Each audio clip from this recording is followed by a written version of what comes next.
Welcome to our channel. Today we're diving into the fascinating history of one of rock's greatest legends.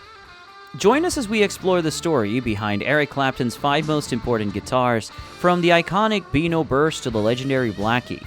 Let's take a journey through the instruments that shaped his sound and cemented his place in music history. As always, for more information, be sure to check out our website at groundguitar.com.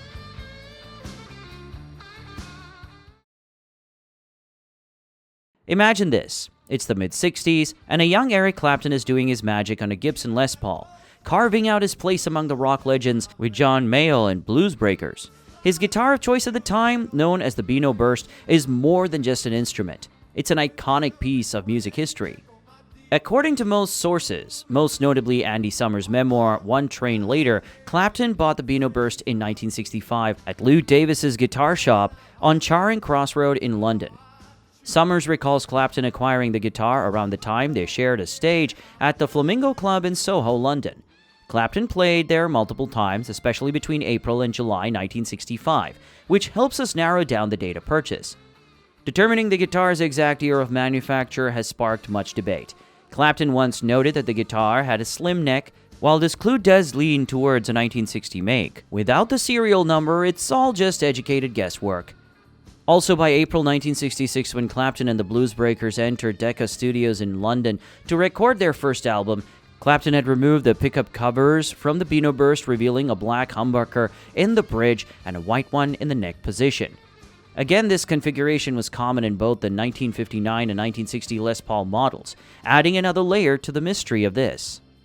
After finishing the Blues Breakers sessions, Clapton formed the legendary trio Cream, with Ginger Baker and Jack Bruce. The name Cream signified they were the cream of the crop in their respective roles. But just as Cream was about to take the stage, disaster struck. Beano Burst was stolen during rehearsals, likely in June or July 1966.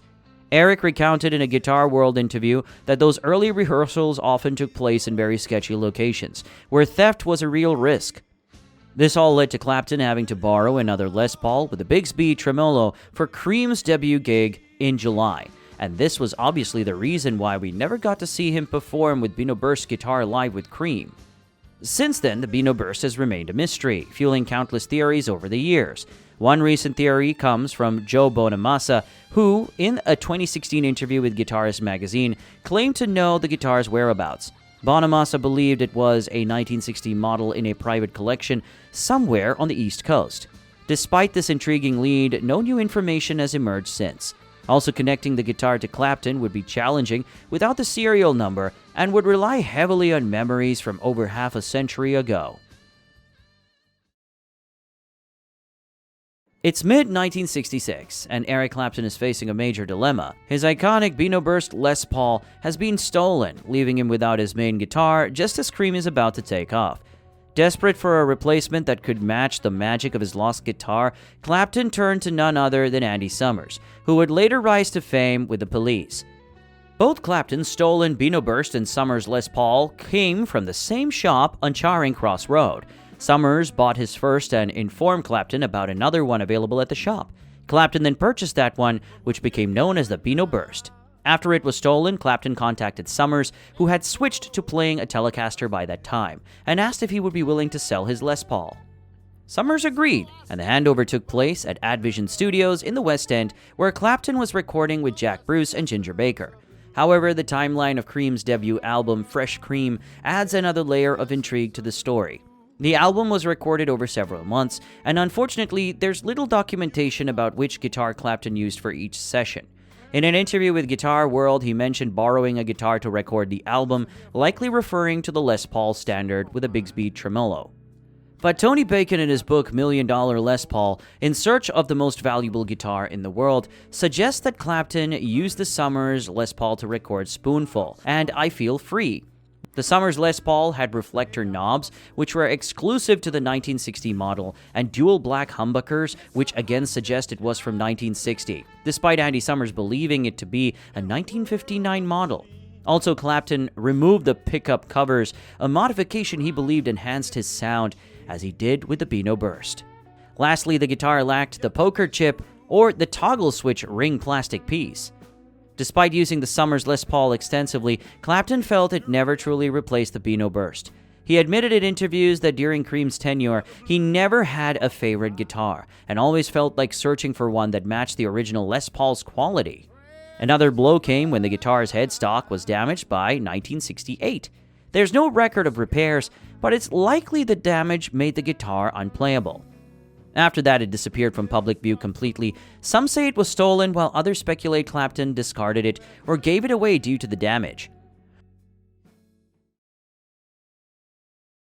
On March 25, 1967, Cream was about to take the stage for their debut U.S. concert at the RKO Theater in Manhattan, New York. For that concert, Eric Clapton wielded a guitar that would become as iconic as the band itself. A Gibson SG with a psychedelic paint job that screams the late 60s. This guitar, known as the Fool, has a story as colorful as its design.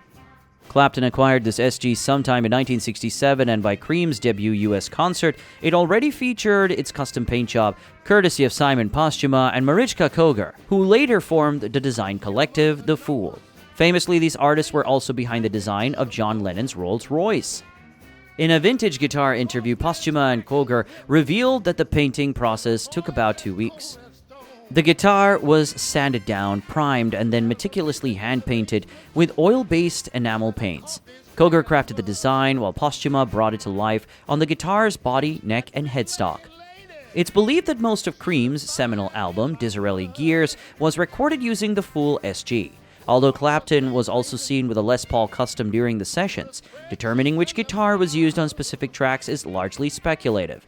Even Clapton himself, in a Guitar World interview, had a hazy recollection, though he leaned towards the Fool SG as his main guitar during the time until he acquired a Gibson Firebird. To move the story forward, by late 1967, the SG started showing significant wear. Much of the paint on the back of the neck had worn off, as it apparently wasn't sealed properly. And as Clapton started transitioning to the Gibson Firebird in mid-1968, the Fool SG began to fade from his regular use, eventually being disregarded completely. Out of all places, on George Harrison's couch. But the Fool SG's journey didn't end with that. For years it was owned by Todd Rundgren, an American musician and producer who acquired it in 1971 from Jackie Lomax. The details of how Lomax obtained the guitar are, however, murky. When Todd acquired the SG, it was in poor condition, with the paint on the back of the neck completely worn off. Also, the guitar's headstock eventually broke, prompting Rundgren to glue it back temporarily. Later, the upper part of the neck was completely replaced and repainted by an artist Rundgren hired. Then in 2000, Rundgren sold the Fool SG at Sotheby's for approximately $150,000.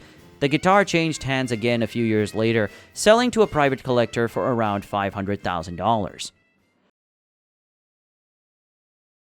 On May 7, 1967, Eric Clapton walked into London's Sound City Music Store and made a purchase that would become legendary, a maple neck Stratocaster serial number 12073, crafted in 1956 in Fullerton, USA.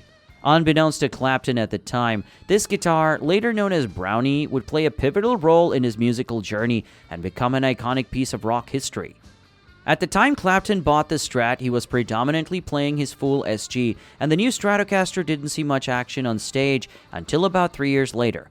However, the neck of Brownie had its own intriguing history.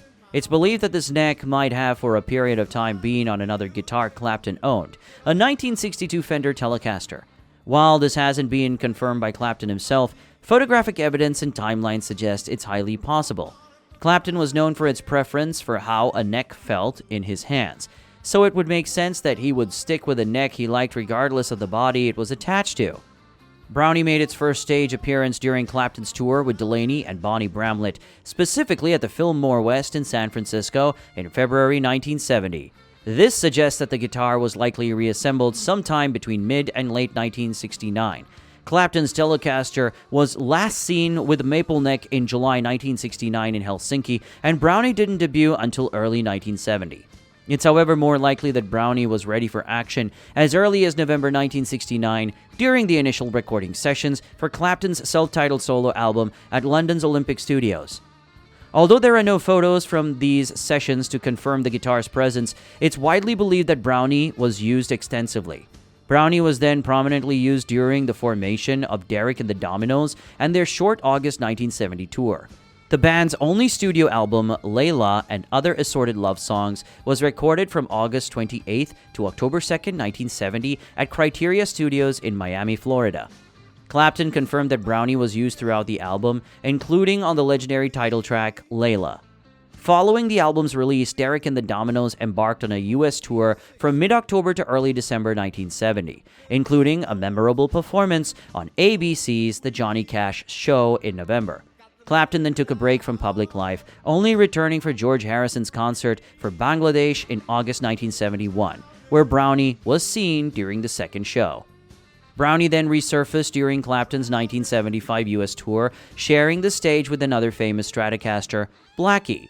Over the following years, it made occasional appearances, such as at the Nassau Coliseum on April 3, 1978, and during the 1981 Scandinavian tour. By late 1985, both Brownie and Blackie were retired from stage use, replaced by the new Eric Clapton signature Strat. Brownie remained mostly unseen until June 24, 1999, when Clapton auctioned the guitar through Christie's auction house in New York City. The proceeds helped fund his alcohol and drug treatment center, Crossroads Center in Antigua. The guitar sold for a staggering $497,500 to the EMP Museum, now the Museum of Pop Culture in Seattle, founded by Microsoft co-founder Paul Allen, becoming the most expensive guitar ever sold at the time. Eric Clapton's journey with one of his most iconic guitars, Blackie, began in 1970. He assembled this legendary instrument using parts from 4 different 1950 Stratocasters he bought from George Grun, supplemented with additional components from the Showbud Guitar Shop in Nashville. Some sources suggest that Ted Newman Jones assembled the guitar in Nashville, but Clapton himself recalled transporting the guitars back to England before disassembling them. According to Lee Dixon, Clapton's guitar tech since 1979, Blackie was crafted using a 1956 body and a 1957 neck. The pickups came from a third guitar, though the exact origins remain uncertain. Christie's has indicated that all parts, including the pickups, originated from Stratocasters made in 1956 and 1957. Blackie became Clapton's main guitar when he emerged from a 2-year hiatus in the early 70s, directly replacing his previous favorite, Brownie. Clapton's first live performance with Blackie was at the Rainbow Concert on January 13, 1973, a comeback event organized by Pete Townshend. It was then prominently featured on the 1974 album 461 Ocean Boulevard, and the follow-up, There's One in Every Crowd. Clapton continued to use Blackie on almost all subsequent albums until 1985, including No Reason to Cry, Slow Hand, Backless, Another Ticket, Money and Cigarettes, and Behind the Sun. Blackie also graced the covers of several live albums, such as EC Was Here, Just One Night, and Timepieces Volume 2, live in the 70s. The guitar was a staple in Clapton's live performances until around 1984, when he started transitioning to new Stratocasters, and by 1986 it was completely retired from active rotation. Years later, in 2004, Clapton sold Blackie through Christie's auction house, where it was purchased by Guitar Center for $959,500. Fender has since then produced various replica models of Blackie, with the most notable being a limited run of 275 exact copies made in 2006. These replicas featured all the wear of the original, making them highly sought-after collectibles, often selling for at least $30,000, comparable to the price of an actual vintage 1950s Fender Stratocaster. Alright folks, as we wrap up this journey through Eric's iconic guitars, let's not forget those honorable mentions. These are the guitars that may not have stolen the spotlight, but they sure played a significant role in Eric's musical odyssey. First up, we've got the 1963 Fender Telecaster. This was Eric's go-to guitar for recording and gigging during his time with the Yardbirds. Rumor has it that it originally belonged to the band's management. After Eric parted ways with Yardbirds, Jeff Beck took the reins and rocked this Telecaster before snagging a Fender Esquire of his own. Then there's the 1960s Gibson Reverse Firebird 1. Eric wielded this axe during Cream's farewell tour and occasionally jammed with it with Blind Faith. And let's not forget the 1964 Gibson ES335, another gem Eric showcased with Blind Faith and later on in his career. Last but not least, we can't overlook the 1939 Martin 0042 acoustic guitar. This beauty stole the show during Eric's unforgettable MTV Unplugged performance, and even inspired his very own signature model, crafted by Martin. So there you have it, folks, the unsung heroes of Eric's guitar collection. If you enjoyed this journey, don't forget to hit that like button, subscribe for more epic guitar tales, and ring that notification bell to stay tuned for the next chapter. Keep rocking, and we'll catch you in the next video. Peace.